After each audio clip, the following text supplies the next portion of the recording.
Gravação ali, e aí valendo. Bom, então na aula passada, acho que nas últimas duas aulas, a gente começou a falar sobre espaço rural, né?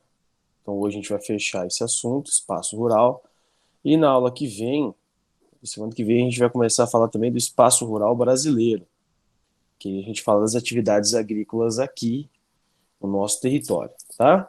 Então nós falamos nas últimas aulas aí, rapidinho só, retornando lá, para quem não veio nas últimas aulas, a gente falou dos tipos, né, de atividades desempenhadas, desenvolvidas em países subdesenvolvidos, países mais pobres, então é muito mais ligado à subsistência, né, uma agricultura muito mais familiar, tá, com técnicas rústicas ali de trabalho no campo e técnicas rústicas também de trabalho com o solo. Foi o que nós tínhamos começado a falar é, nas aulas anteriores, né, falamos delas, tá? E aí também falei de um sistema de plantation. Preste atenção, porque esse sistema de plantation ele vai aparecer nas atividades para vocês. É algo que é muito praticado até os dias de hoje, mesmo em países desenvolvidos, alguns países ainda, países desenvolvidos e de agricultura desenvolvida também, ainda praticam esse sistema de plantation, né? Monoculturas, grandes propriedades rurais ou grandes latifúndios desenvolvendo uma atividade só, tá? Como a gente a diferença é que foi trocada, substituída ali a questão da mão de obra, que antes era humana, mão de obra escrava durante um tempo nas plantations, ela foi substituída mais recentemente pelas máquinas, então o que aumentou ali a intensidade do trabalho e também aumenta a produtividade, né, das atividades agrícolas, tá? Aí nós falamos um pouquinho da agricultura dos Estados Unidos, que é um padrão desenvolvido que a gente tem que analisar sempre, né, essa agricultura dos Estados Unidos, porque eles são os maiores produtores rurais do mundo, apesar de ter ali a maior economia do planeta e muita gente ligar aos Estados Unidos, muitas indústrias, no campo eles também se destacam, né? Representam ali uma das maiores, um dos maiores produtores rurais do mundo, do espaço agrário também. É um dos países que mais competem com o Brasil nesse setor. Então, no setor de atividade do setor primário, atividade rural, os Estados Unidos seria um dos maiores competidores junto com a gente, produzindo muito, né, integrando todo o espaço rural naquilo que nós chamamos de belts, né? Então eles têm várias belts ali, sistema de integração que funciona muito bem, sistema ferroviário, né? Integrando todo o território, duas saídas para o mar, abastecendo o mundo todo, mercado interno, então eles conseguem uma grande produtividade e competem com a gente aqui, né? Então aqui esse mapinha mostra aí o que é essa produção dentro desse espaço, dentro do espaço aí agrário dos Estados Unidos, tá? Agricultura na Europa também, uma região desenvolvida, sistema de produção, o espaço territorial europeu, eu já tinha dito para vocês, não é tão grande, pequeno, o espaço rural, mas mesmo assim, devido à mecanização e às técnicas mais avançadas de cultivo, consegue tornar aquele espaço ali altamente produtivo, né? O que acaba ali facilitando para a competição internacional por parte da Europa. Abastecimento interno, venda de produtos para outros países, tá? Consomem, também importam muitas mercadorias de fora, inclusive do Brasil, são um dos maiores compradores do nosso produto, né? A União Europeia, tá? Depois da China, a União Europeia resume ali o conjunto de países os maiores compradores aqui do Brasil. Então aqui, onde tem ali indústrias, manufaturas, né, comércio, e onde também tem os arquipélagos produtores, onde produzem ali os gêneros agrícolas dentro do espaço europeu também. Tá? Então, ó, culturas de pecuária, pecuária e pastoreio, produtos florestais, né, então todos interligados aí. A política protecionista também eu disse na aula passada para vocês, o que é essa política protecionista, né, de onde vem o protecionismo. Protecionismo vem da ideia de proteger o setor mesmo, né? No caso, o espaço rural. Dentro da lógica capitalista neoliberal, esse protecionismo ele já não poderia acontecer mais, né? Porque os países eles devem deixar de lado o protecionismo para poder desenvolver ali a sua economia. Essa seria a ideia neoliberal. Mas os países que adotaram o neoliberalismo primeiro, eles continuam praticando o protecionismo, né? Os Estados Unidos faz isso, a União Europeia faz isso, o Japão, nas suas indústrias, faz isso. Então, o protecionismo ele também está ligado às potências desenvolvidas. É como se elas falassem, ó, não façam, né, mas eu vou continuar fazendo aqui. Porque a ideia do protecionismo é justamente proteger algo. No caso, proteger a economia, né, que é o que mantém esses países como os desenvolvidos, os países com os melhores índices econômicos. Então, eles protegem ali a economia deles. Uma forma de você praticar esse protecionismo na agricultura é você tornando ela mais competitiva, né, com países diversos. Tá? Então você investe em subsídios, você diminui ali as barreiras fiscais, você aumenta a sua exportação. É mais ou menos o que o Brasil fez nos últimos anos, né? O que tornou ele tão competitivo internacionalmente. Tá? Então o Brasil criou várias linhas de crédito para os grandes proprietários rurais, né? Os grandes produtores. Com essa linha de crédito, eles puderam modernizar o campo, comprando máquinas, né, aumentando a produtividade, tá?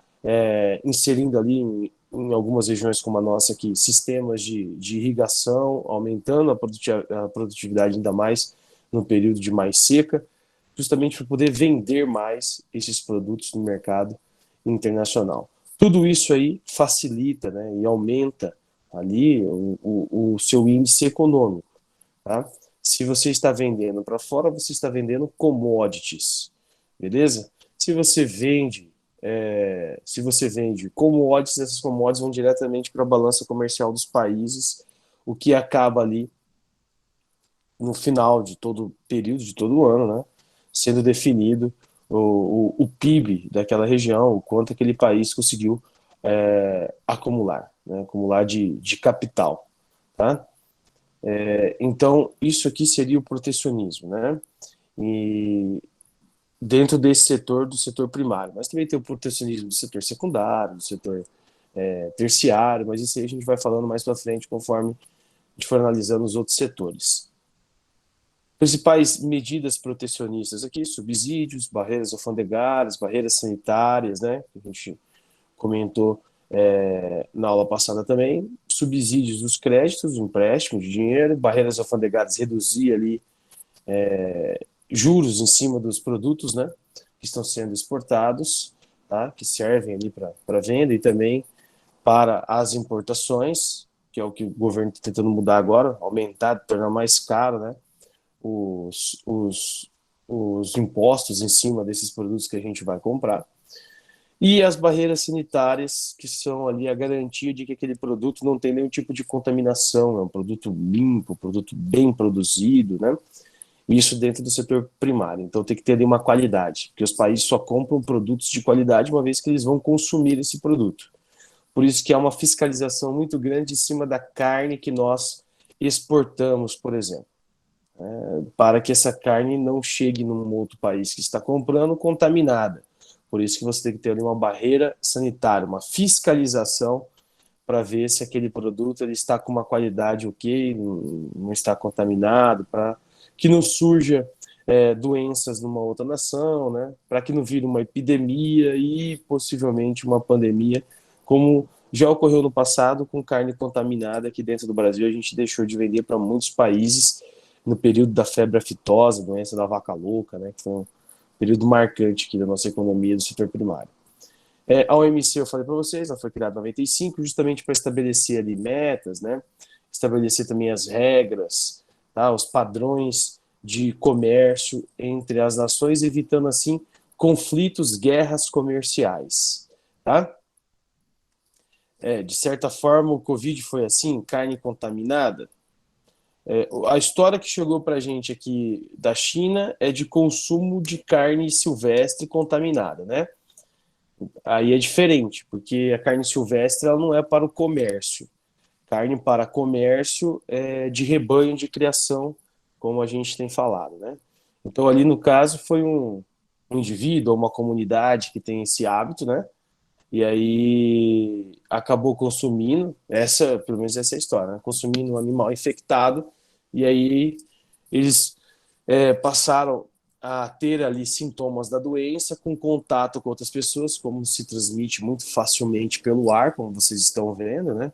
Aqui no Brasil já tem mais de 100 mil mortos, então facilmente se distribui e de repente começou a epidemia naquela região ali, né, de Wuhan, lá na China, e dali já foi migrando para outras áreas. Mas pode acontecer com carne de criação, sim, né? A gente teve esse surto que eu citei para vocês, foi a entrada de um rebanho que vinha de um país vizinho ao Brasil. Esse rebanho não tinha sido vacinado, estava sem vacina, e aqui ele acabou contaminando outro rebanho.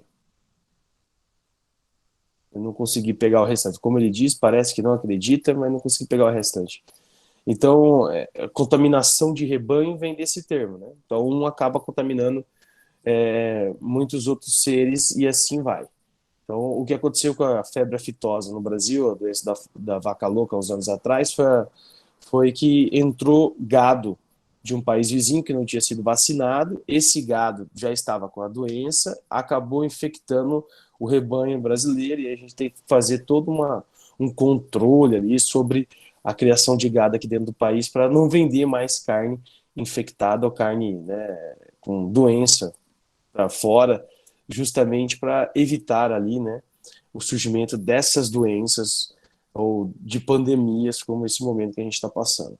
Esse gráfico eu mostrei para vocês, os países que mais importam, os países que mais exportam alimentos, né? Então, os que mais compram, a China está em primeiro lugar, os que mais vendem, os Estados Unidos está em primeiro lugar, o Brasil é o terceiro no que mais vende, né? Então esse é um ponto interessante também para a gente poder analisar. Olha o tanto de países europeus que estão nessa lista dos que mais compram, né, alimentos de fora. Tá? Então, a União Europeia compra muitos alimentos, dos Estados Unidos e do Brasil também. E a China, principalmente ali, comprando soja, né? Soja brasileira e soja ali dos Estados Unidos também. Tá? Tipo de pecuária a gente falou, né? Bovinos, ovinos, suínos, caprinos, acininos, equinos, muares, a gente tinha comentado todos eles, então rapidamente passando. Tipos de criação bovina, tem extensiva, tem intensiva, né? Os principais rebanhos, tá? Índia, China, Estados Unidos, a Rússia, o Brasil, a Austrália, a Argentina, eles têm ali os principais rebanhos, né? A Índia, eu até comentei com vocês, o gado ele vem de lá, né? Vem da Índia e é trazido aqui para o Novo Mundo, e aqui ele dá muito certo. Ovina, criação de ovelhas também dá para você criar das duas formas, intensiva e extensiva. Para quem não lembra a diferença, né? Intensiva você cria ele confinado para ele engordar mais rápido, para a finalidade comercial que você quer, muito mais rápida. E a extensiva, não. Essa extensiva é criada mais solta, né? No pasto, tá? Não que também não seja ali para fins de comércio, também é para fins de comércio. A diferença é que o confinado ele vai comer uma ração, vai tomar mais, tem a questão ali do hormônio, dependendo da criação, né, para que ele cresça mais rapidamente para você vendê-lo ali no comércio, né, fazer o comércio com ele. A suína também, criação extensiva e criação intensiva, que é a carne do porquinho, né, os principais rebanhos, a China, Estados Unidos, Rússia e Brasil também, entre os principais rebanhos ali da suína. Caprina, as cabras também podem ser criadas ali tanto na extensiva quanto na intensiva, tá? Principais rebanhos, os maiores produtores, China, Índia e Itália, né, dessa criação. Reparem que a China está em todas, né? Em todas as principais criações que nós falamos ali. Bovinos a China tem, nós falamos de suínos, nós falamos de caprinos, falamos de ovinos. A China está em todas as listas. Daí justifica a grande quantidade de soja que ela compra anualmente do Brasil ou melhor, e dos Estados Unidos. Tá? porque tem que abastecer esses animais, então ela compra muita soja da gente para poder fabricar lá o alimento para eles. A sinina aqui, os jumentos e jegues, né, também dá para você criar ali na extensiva e na intensiva. As finalidades são diferentes, uma é para reprodução, o outro é para tração animal, né, um exemplo. Mas também tem a carne que é consumida. Equina, os cavalos, tá? Muares ali, que é a mistura de burro e besta, né, também, ou mulas, aqui, como é definido aqui na nossa região, que também entra. Avicultura, criação de aves. Eu falei para vocês que esse setor é muito desenvolvido aqui no Brasil, tanto é que as grandes empresas alimentícias que surgiram nos últimos anos no Brasil, elas estão ligadas aí à criação de aves. Sadia, Perdigão, Aurora, Belo, Vite, Copacol, todas elas, não sei se eu esqueci alguém, Resende, tem outra, Seara, todas elas ligadas ali a esse setor aí da agricultura, né? Ou da criação de animais, melhor dizendo, que é a avicultura, tá? Criação de frangos e galinhas ali, os galináceos, e dali eles levam para a indústria e transformam em vários tipos de produtos que a gente consome lá na gôndola no mercado, né? Então você tem os tipos, os cortes dos franguinhos, tem as derivações do frango, né? Mortadela, aqueles que eu esqueci o nome que a galera faz fritinha aí, que é só a pastinha lá do frango. Então tem várias derivações que viram alimentos ali na indústria, né? As outras atividades de criação, piscicultura nós comentamos na aula passada também, né? Criação, reprodução de peixes, e a sericultura, que aí já não é mais aqui da nossa área, você já vai pegar a região asiática, do Sudeste Asiático, da Ásia Central ali, China, Coreia, Japão, tá? Então é onde produz ali o bichinho da seda.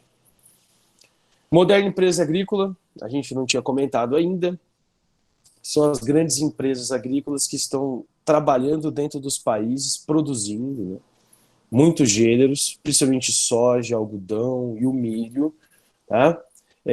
E destinando ali para o mercado internacional.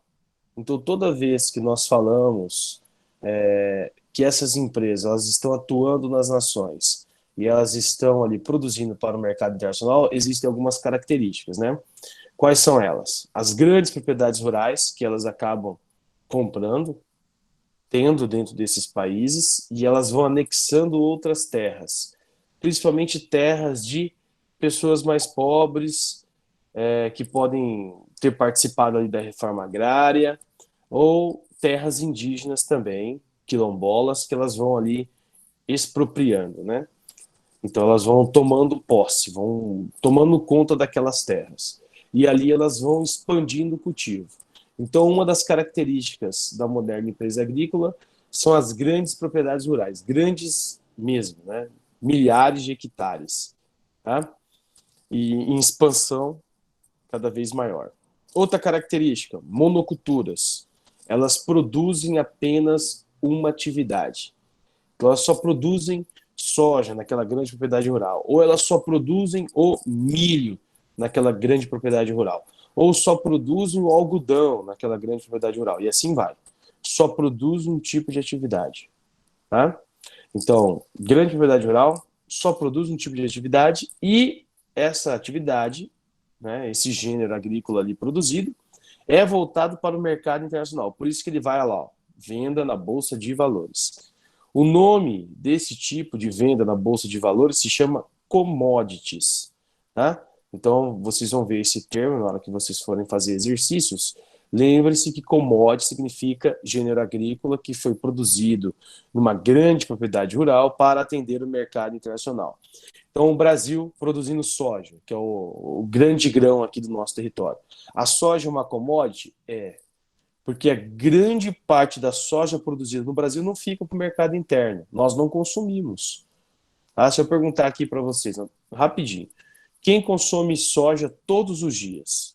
Pode ser até um derivado da soja, mas todos os dias. Vocês vão ver que é muito escasso a pessoa falar, não, eu como soja todo dia, eu substituí a soja pelo feijão. como ela todo dia, eu tomo suco de soja, carne de soja, né? É muito raro, tá? Você consumir todo dia soja. Por quê? Porque ela não é alimento para a gente. Tá? Ela é um gênero agrícola, ela é entendida como um alimento, mas ela é alimento para outros seres vivos, né, na sua grande maioria. É claro que existem os derivados de soja que nós consumimos, leite de soja, suco de soja, e assim vai, carne de soja, né? Fora os outros derivados que existem ali do setor alimentício, que vai uma parcela da soja no meio.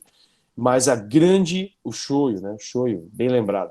A grande parcela, óleo de soja, também é um dos derivados que ficam aqui dentro, né, no mercado interno. Mas vocês percebem que são poucos os produtos, os derivados que nós consumimos no dia a dia? A grande maioria, mais de 90% da nossa produção é destinada para a venda, não para o abastecimento interno. É o modelo agroexportador aqui dentro, inserido aqui dentro da nossa economia. Muito parecido com o que era a venda do café no passado, né? Voltado também para vender no mercado internacional, né? Essa era a ideia daquele período. Características aqui, então, da moderna empresa agrícola. Mecanização intensa, máquinas. Então, da década de 70 para cá, essa é a característica dessas grandes propriedades rurais. Muitas máquinas, né? Muitas máquinas. O uso da tecnologia também. Então, nós temos lá biotecnologia, que já são gêneros agrícolas modificados em laboratórios. Por que esses gêneros passaram a ser modificados em laboratórios? Para serem mais resistentes, tá, às pragas. E já existem, e há um bom tempo isso já existe, gêneros agrícolas que eles são resistentes ali às pragas e muito mais resistentes se você colocar determinado agrotóxico. Então você joga um agrotóxico lá aí que ele fica mais resistente ainda. Esses transgênicos. Só que há um probleminha com esses alimentos transgênicos, tá? Estudos indicam que esses alimentos transgênicos, eles desenvolvem ali as células cancerígenas para os seres humanos, né? Então, por isso que há um controle muito grande em vários países sobre alimentos transgênicos. Tem várias nações do mundo afora que não aceitam alimentos transgênicos. Então não adianta você produzir ali e seu produto ser transgênico, ele não vai comprar de você. Tá? Então os Estados Unidos eles sofrem com essas barreiras dos transgênicos. Ele é o primeiro país a anunciar ali que ele estava produzindo gêneros agrícolas transgênicos. Só que começou a surgir as barreiras no mundo todo, então os Estados Unidos ele tem tentado ali, né, através da sua grande relação comercial com os países, vender esses produtos, mas não é fácil. Tá? Aqui no Brasil nós temos produção de alimentos transgênicos também. Existe.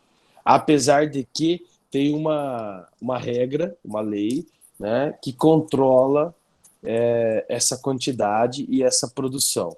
Tá? Interesses especulativos de grandes empresas.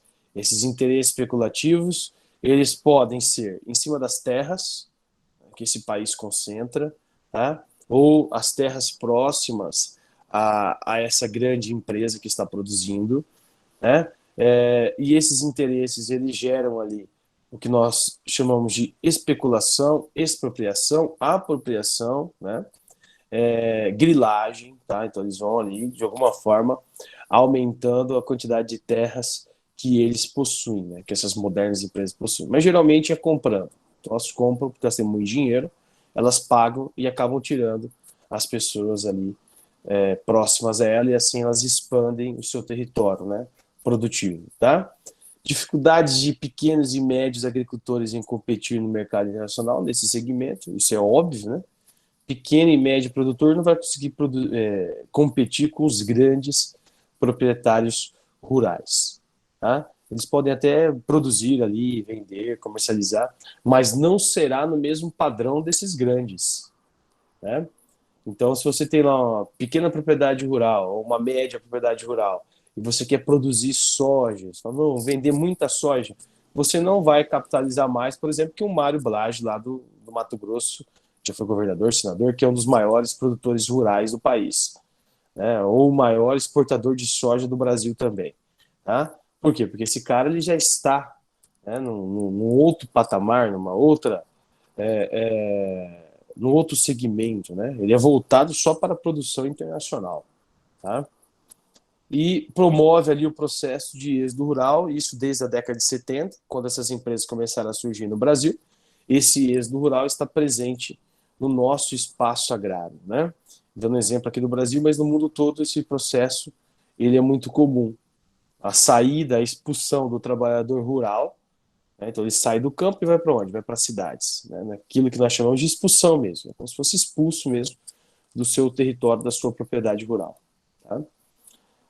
Essa imagem aí, ela acaba refletindo um pouquinho, né, o que seriam essas grandes áreas produtivas, tá, de um gênero agrícola só, no caso ali a soja, né, então as colheitadeiras aí trabalhando no campo, tá, e isso é cada vez mais comum aqui dentro do nosso território, né, cada vez mais comum aqui no Brasil. Vocês têm um conhecimento disso? Eu sei que vocês, muitas das famílias que acompanham aí, tem propriedade rural, sabe da mecanização, vocês também vão em feiras de agropecuária que existem anualmente, aqui no Campo Grande tem uma, né? Então esses maquinários eles são expostos ali para venda justamente para que o consumo ali atenda a demanda. A demanda é alta produtividade, né? Desse determinado produto, tá? Para a gente fechar aí, Divisão Internacional do Trabalho, DIT. Para quem não lembrava, ou para quem não sabe, a DIT ali significa Divisão Internacional do Trabalho. A DIT ela existe no capitalismo há muito tempo. Desde lá do período das grandes navegações, a DIT ela já está presente, né? É a antiga DIT, no caso, é como é chamada. Na antiga DIT, na antiga Divisão Internacional do Trabalho, nós tínhamos os países desenvolvidos, colonizando os países subdesenvolvidos e ali eles mantendo um comércio, né, com as colônias, tá? Então você tinha o desenvolvido e o comércio com a colônia. O que a colônia produzia para o desenvolvido naquele período? Matéria-prima, né? Então mandava matéria-prima para a Europa produzia, transformava aquela matéria-prima em manufaturas ainda artesanais, porque não existia indústria no período das grandes navegações, é óbvio, e trazia para cá essas manufaturas e vendia. Quais seriam essas manufaturas? Tecidos, né? Vestidos, roupas, tá? Utensílios domésticos, né? E comercializava aqui. Com o passar do desenvolvimento tecnológico, o surgimento das indústrias, esse processo ele continuou. Né? Ele continua. A indústria surge em 1750. A independência dos países da América Latina, por exemplo, do Novo Mundo, começa a partir do início de 1800. O Brasil, por exemplo, consegue a sua independência em 1822. Então, a industrialização já estava acontecendo quando a gente conseguiu a nossa independência. E nós mantivemos o mesmo processo de abastecimento, né, dos países desenvolvidos com matéria-prima. Então, essa é a ideia da DIT. Tá? E dentro do sistema agrícola também tem DIT. Por quê? Porque nós temos países europeus, países como os Estados Unidos, que são desenvolvidos, que têm ali um protecionismo, como nós falamos, protegem o setor. Onde você tem desenvolvimento do setor agrário, vai ter esse protecionismo, o próprio Brasil tem isso. Então, na divisão internacional do trabalho do setor agrícola, o Brasil estaria da parte dos desenvolvidos. E do outro lado, você tem países ali subdesenvolvidos pobres, né, que vão mantendo, né, ou vão produzindo, né, alguns gêneros que vão abastecendo os países desenvolvidos. Por quê? Porque os desenvolvidos estão voltados na produção para o mercado internacional. Quem é que vai produzir alimento, então? Essa é uma pergunta que a gente tem que fazer sempre. Quem produz alimento para que a gente consuma? Os países mais pobres, aqueles que não mecanizaram o campo, aqueles que têm o trabalho familiar e aqueles que têm a mão de obra humana ainda, tá? Porque uma vez o campo mecanizado, você aumenta a produtividade, mais de gêneros para exportação. Beleza? Aqui no Brasil, quem é que produz alimento? É o grande proprietário rural ou é o médio e pequeno proprietário rural? Médio e pequeno, porque o grande está voltado para exportação. Quem produz batata, quem produz mandioca, quem produz hortaliças, quem produz arroz, feijão, né? Quem produz ali as verduras no geral, são os médios e pequenos propriedades rurais. Né? A agricultura familiar é que produz alimento aqui no Brasil. É essa agricultura familiar que vai abastecer lá centros de distribuição como o Ceasa, que tem aqui em Campo Grande. Né? Então, são eles que produzem tomate, pepino, batata, mandioca, para que a gente possa consumir lá no mercado. Porque o grande proprietário rural está produzindo a soja para exportação. Alimento quem produz, então, é o médio e o pequeno. Tá? Proprietário rural. Isso aqui dentro do Brasil. A qualidade de vida deles é bem menor, né, que a nossa. Tá? Muito menor que a dos grandes proprietários rurais. Claro que é. Então a qualidade de vida diminui. E assim vale para os países também. Então os países que estão voltados para a exportação, como é o caso dos desenvolvidos, eles não estão produzindo alimentos, eles dependem de comprar alimentos de outras nações. Tá? É assim que funciona. Beleza? Alguém quer perguntar alguma coisa, gente? Está aberto aí, nós fechamos aqui a Moderna Empresa Agrícola, a DIT também. Se alguém não entendeu a divisão internacional do trabalho, podem perguntar agora. A gente ainda tem 3 minutinhos. Alguém quer perguntar alguma coisinha?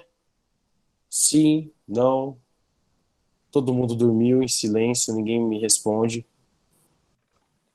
Acho que Qual que, tipo, é a ideia geral da divisão? Eu não entendi. Vamos de novo, A faz a ideia pergunta. geral da divisão do trabalho. A ideia geral da divisão internacional do trabalho é que você tem ali país